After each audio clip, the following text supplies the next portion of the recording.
The ANC has no cogent argument for its stance on the SA Reserve Bank, which entails the hackneyed calls to nationalise it as well as review its mandate.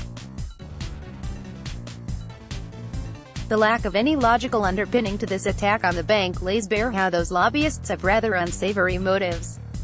The reality is, the ruling party is divided over the future of the central bank. One faction wants to alter the way the bank acts to force it to take into account other factors when setting interest rates, another wants to leave it entirely alone. The fact that this issue is even still alive at all, let alone the subject of a raging factional battle, is an indictment of the governing party. It betrays a stark lack of understanding of the institution's role, which is scary since it raises the question of how illiterate ANC leaders are about the functioning of other critical institutions too. The ANC faction aligned to former President Jacob Zuma first set its sights on the bank shortly before the party's 2017 national conference.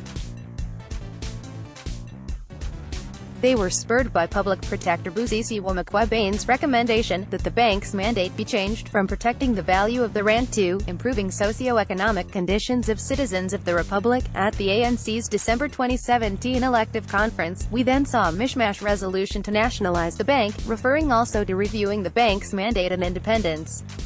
But the wording of that resolution exposes that the ANC neither understands how the bank works, nor how the smattering of private shareholders have zero say in the bank's functioning.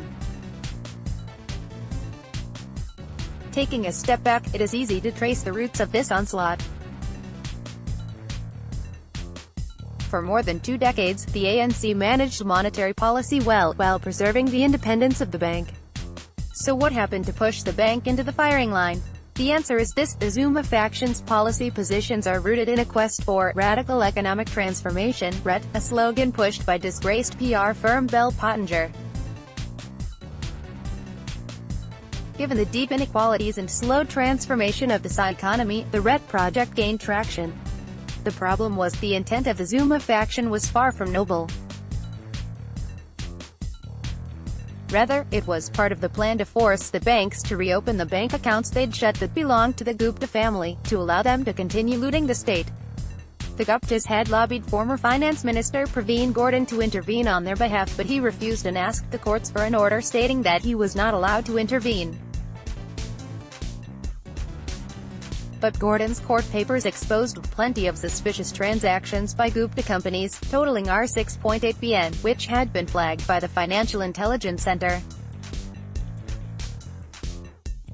That information on possible money laundering had been obtained from SA's banks, in collaboration with the Reserve Bank. Hobble the Reserve Bank, and you hobble those hindering the Guptas.